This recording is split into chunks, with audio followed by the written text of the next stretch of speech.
Here is some House of the Dragon Season 2 news for you. I don't think anything super spoilery, but if you're super sensitive about knowing anything about Season 2, probably just don't listen. So first, let's talk about the Queensguard for Rhaenyra. Sir Laurent Morbrand, a main noble house in the Westerlands, was part of King Viserys I's Kingsguard, and then after the usurper took the Iron Throne, Daemon gave him and his fellow Kingsguard a choice: join me, or be burned alive. Well, guess what Sir Laurent chose? So in Season 2 of House of the Dragon, Sir Laurent, played by Max Rottisley, will have a much bigger role in the show. He is officially a Queensguard in Season 2 to the rightful ruler of the Seven Kingdoms, Rhaenyra, and he actually spends a lot of time at her side in Season 2. So according to Max, the guy that plays Laurent, he said, "I suppose I feel much more embedded within the show, and I got to follow far with the narratives. I spent a lot of time around the painted table. We spent a lot of hours in there. Having good company makes the day go really well. So having people like Nicholas Jones and Phil Daniels and Emma and, you know, the other new cast members I won't mention names of, it's a happy gang. We keep each other laughing quite a lot." So if you remember from the Season 2 trailer, we saw the painted table with Rhaenyra, Rhaenys, Daemon, and the good tween Eric. If you're wondering about the other names he mentioned that will be around the painted table, Nicholas Jones plays the head of House Celtigar, Bartimaeus Celtigar, who is obviously Team Black. He was the guy that was commanded by Daemon to send ravens to their allies in the Crown Lands, which is really important in Season 2. Phil Daniels plays Rhaenyra's maester and was seen teaching Jace Valerian in Season 1. So these people having a lot of time around the painted table makes sense. Max also shared we're going to see a lot more of Dragonstone this year, stating, "This year I think people are going to be excited to see more of Dragonstone. The set is bigger, better, there's more of it, so people get more of a sense of what life at Dragonstone is like." Yeah, as Dragonstone is the main staging area of the Blacks, it makes sense to see a lot of meetings there. And yeah, seeing everyday life at Dragonstone is going to be pretty cool too, even though we're in the midst of a giant war. In general, I'm just looking forward to more people on Rhaenyra's council in Season 2 and seeing their different perspectives and how they want to go about winning the war. And it's interesting about Dragonstone because recently even George R. R. Martin just raved about the sets in his Not a Blog post. Here's a little snippet of what George wrote. "But nothing I've ever seen compares with the Red Keep and Dragonstone sets they have built at Leavesden Studios in London. Huge, stunning, and so damned real that I felt as if I had gone through a time portal to medieval Westeros.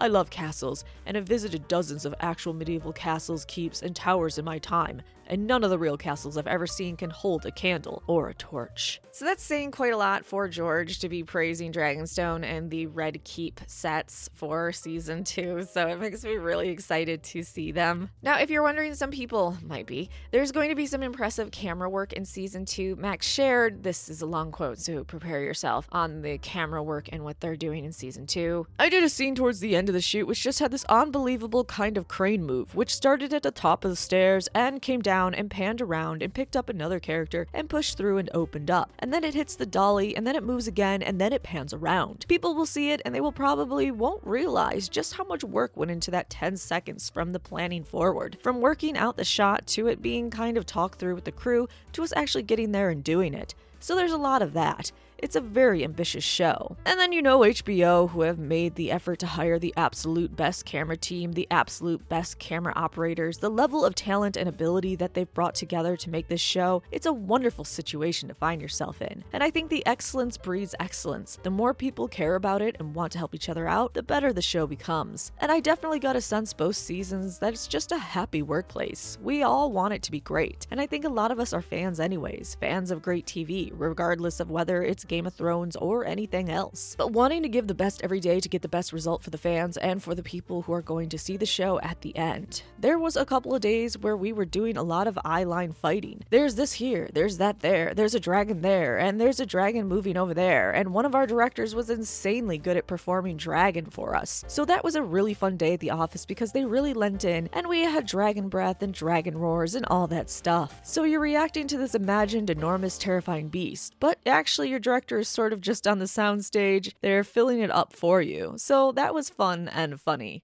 So yeah, again, sorry, long quote. Earlier in the year, some of the directors from Season 1 discussed how the directors were competing against each other to have the best shots. Then Alan Taylor joined to direct this season, well, bits and pieces of this season, and they felt like they had to take it to a whole new level because Alan Taylor as a director kind of blows them all out of the water. And those directors were also sharing things like, it was difficult to get certain shots, and instead of getting creative in season 1, they just kind of pan way out to get what they needed. And with Alan Taylor there, they've gotten a lot more creative about it. So I'll be interested to see how they improve the camera work. On his mention of dragons and having to act around a lot of dragons at Dragonstone, well, the Blacks have a lot more dragons and they have unclaimed dragons around Dragonstone. So yeah, there's going to be a lot of dragon shots. Okay, let's move on to Cregan Stark and Jace's actors have become best buddies outside the show. I guess it really doesn't matter a lot. Lord Cregan Stark will meet with Jace at Winterfell on his diplomacy mission from his mother, and it's always cool to see two actors that have scenes together getting along really well in real life. Especially given in lore, they also bond over loss. Next, we have Ewan Mitchell defend his character Aemond's war crimes. What's new? He said, "You might not like Aemond. You might feel like you're not supposed to like him, but you do feel something for him. You might not condone his actions, but you understand why. And I think that's what makes him a complex villain." I really like Aemond just because he's a smirking little psycho. I'm sure a lot of people like him even if, in Ewan's own words, Aemond drew first blood. He also admitted that Aemond's actions killing Luke is what solidified the two sides and started the all-out war. But then he went back to defending it, stating, "You guys know, when a Targaryen is born, the gods toss a coin. One side is greatness and the other side is badness. We got a whole family of these guys, so this is possibly the craziest you will ever see Westeros."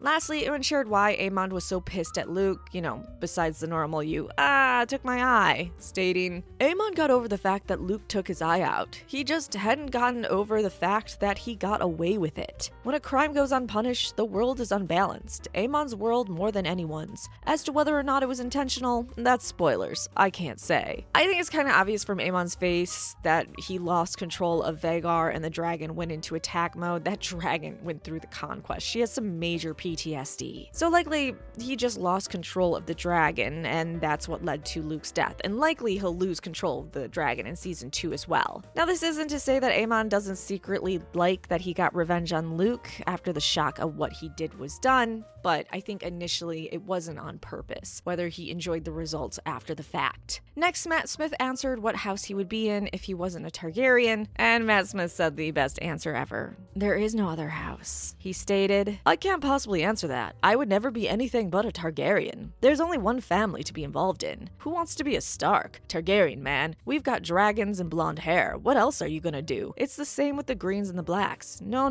There's only one side to be on, and it's ours, man." Completely agree. If you're team green, you're team snake. So that is some House of the Dragon news. I hope everyone survives the holidays with family. Remember, the right amount of booze is the amount that gets you through the season.